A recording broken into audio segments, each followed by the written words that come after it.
Na comunidade primitiva, distinguem-se bem os fundamentos institucionais criados por Cristo. Colhemos a impressão de que os apóstolos, suas primeiras testemunhas, aqueles que ele mesmo designou e estabeleceu, gozam, como é natural, de uma grande autoridade moral. O número de 12 a que Jesus limitou o seu pequeno grupo tem certamente o valor de um sinal, porque assim que se tornou conhecido o suicídio de Judas, e antes que tivesse soprado o vento sagrado do Pentecostes, Pedro pediu aos outros que o substituíssem de comum acordo. Tendo o colégio apostólico proposto 2 candidatos, lançaram sortes e o Espírito Santo designou Matias, né?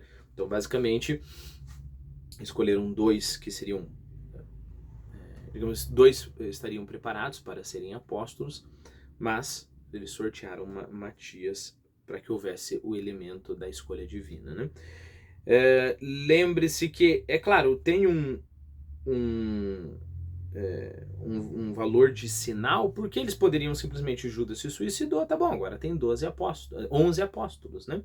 Lembre-se que Judas vendeu Jesus por 30 moedas de ouro, né?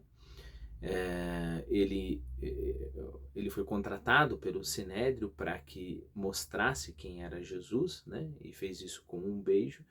Logo depois de ter feito isso, ele se arrependeu. Depois de ter entregue Jesus, ele se arrependeu e foi tentar devolver as moedas de prata, né? E depois de tentar devolver, ele jogou as moedas para que os membros do Sinédrio ficassem, né?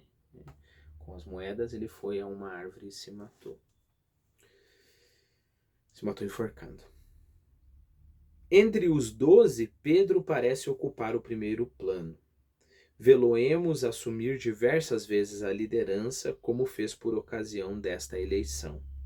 É ele quem toma as iniciativas e a sua opinião sempre tem muito peso. Além dele, apenas João, filho de Zebedeu, parece destacar-se. Esta preeminência de Pedro, cuja importância será considerável quanto às suas consequências na história cristã, assenta também sobre uma declaração expressa do mestre que quis dar à sua função um princípio hierárquico. Desculpe, a sua fundação. O mestre quis dar à sua fundação um princípio hierárquico. Cristo nitidamente designara como a pedra sobre a qual a sua igreja seria construída. Este homem de coração generoso, Simão, a velha rocha. Lembre-se que aqui nós temos aquele versículo, né, que Jesus olha para Pedro e fala: Pedro, tu és pedra, tu és Pedro, e sobre esta pedra edificarei a minha igreja, né? E estabelecendo assim o primeiro papa. Okay? Os protestantes, eles têm uma outra interpretação disso. Eles interpretam como que Jesus tivesse falado algo como... Porque Pedro significa pedra, né? Em hebraico, talvez. Bom, não tenho certeza agora. Mas, basicamente, a ideia do versículo para um católico é: olha, você é pedra, o teu nome é Pedro, que significa pedra, e sobre você, sobre esta pedra, eu edificarei a minha igreja, né? Os protestantes acreditam que Jesus quis dizer: você é pedra, e sobre esta pedra, que sou eu edificarei a minha igreja, né? Então há uma controvérsia aqui. Tem até uma notinha do autor que é a seguinte: não trataremos aqui da célebre discussão sobre a autoridade da passagem evangélica em que esta designação é formulada. Mateus capítulo 16, do 13 ao 20. Para as razões que a crítica católica tem para considerar irrefutável, conferir, e aí ele dá algumas referências aqui. Bom, lembre-se que, pelo menos no plano lógico, não há contradição nenhuma, né, Jesus falar que fundaria a sua igreja sobre Pedro, né? Como assim? Isso é uma coisa que para o não católico é difícil de entender, né? Como assim os santos? Como assim Maria foi exaltada, foi coroada nos céus? Como assim vocês rezam no rosário vocês rezam 50 Ave Marias e só 10 Pai Nossos, só 5 Pai Nossos, né? Na verdade é 53 e 6, mas tudo bem. Como assim, né? Lembre-se que a lógica para um católico é que Deus está sendo louvado em suas criaturas, né? Então, Deus não considera a glória como um menino que considera o seu brinquedo. Ah, não, eu tô brincando aqui com as minhas cartinhas, se eu te der 20 cartinhas, eu vou ficar só com 20? Que é isso, né? Então, é claro que o objetivo de se adorar Maria é adorar a Jesus, né? É claro que o objetivo de se fundar a igreja sobre Pedro é que essa igreja seja fundada sobre Cristo. Está no próprio versículo, né? Deus só escolhe compartilhar a sua glória, né? Compartilhar a sua glória pelo seguinte motivo, porque isso diversos santos dizem isso, né? Toda pessoa que pensa realmente em si, no mais profundo, entenda si mesmo aqui como uma coisa mais profunda, se você começar a cavar e você buscar o mais pessoal de você, você vai encontrar Deus, né? Ou seja,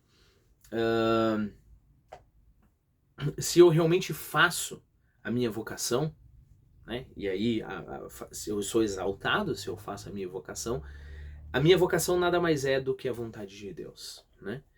Ou seja, todo ser humano, quando ele desenvolve o seu potencial, né, como deve desenvolver, ele nada mais está fazendo do que dando glória a Deus. Então não faz sentido nenhum pensar que ao louvar um santo eu estou tirando a glória de Deus. Não, no mais profundo deste santo está Deus, né? É Deus que dá suporte total a este santo. Então, ao pedir ajuda a um santo, eu estou pedindo a Deus. A única coisa que Deus escolhe trabalhar em comunidade, né? Ficou meio estranho, né? Deus escolhe compartilhar a sua glória. Deus escolhe que abaixo dele haja uma comunidade e essa comunidade seja ele próprio, né? Bom, isso é explicado na imagem que Cristo é a cabeça da igreja, né? Então vamos supor que eu sou um como é que é? Aqueles caras que levantam peso, né? Halterofilista. Não sei se eu não estou me enganando com esse nome. Não importa, mas eu sou um cara que levanta peso.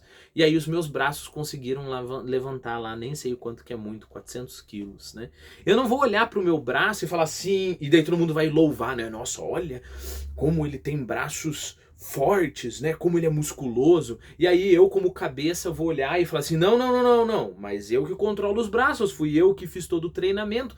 Vocês estão me ofendendo, vocês não estão dando glória a mim que sou a cabeça, e vocês estão dando glória aos meus braços. Não faz sentido nenhum o cara pensar isso.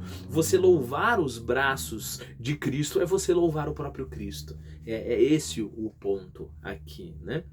Então, tu és Pedro. Vamos interpretar do modo católico, né? Tu és Pedro e sobre esta pedra eu edificarei a minha igreja. Nossa, mas Pedro vai ter tanta importância assim? Sim, vai ter tanta importância assim, mas baseado em Cristo. É Cristo que edifica a sua igreja através de Pedro, né? Então, acho que esse é um ponto extremamente importante na discussão entre evangélicos, protestantes em geral, ou outras religiões também, e o cristão católico, né? Não há divisão de louvor, né? Se fosse assim, você cairia numa outra questão bem interessante, né?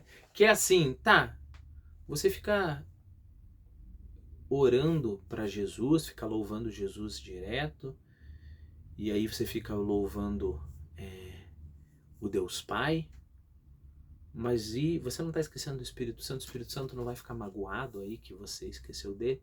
Então você começa a ir para uns lugares assim que é de uma como é que é? Mesquinharia horrível, né? Não, então eu vou fazer assim, todo dia quando eu orar, a oração de manhã tem que ser pro Pai, a oração de tarde tem que ser pro Filho, a oração de noite tem que ser pro Espírito Santo. Não porque eu quero ver os aspectos diferentes de Deus, não, porque um deles vai ficar brabo, né? Então o Deus Pai vai olhar assim, não, você só tá orando para Jesus, que é isso? Não, então eu não vou te abençoar também. Como se Deus tivesse ciúmes de si mesmo, né? Isso é um homem, é uma questão tosca do homem fazer isso, né? É mais ou menos como um pai tosco, né? Um pai tosco olha para alguém, pai tosco e mau, né? Olha para alguém louvando o seu filho, e em vez de ele sentir alegria por esse filho, ele sente que a sua glória está sendo diminuída. Quer ver? Tem um conto bem legal do Machado de Assis que toca essa questão, embora não seja exatamente essa questão. Verba Testamentária é o nome do conto. Verba Testamentária. Está gravado aqui no canal, se você quiser.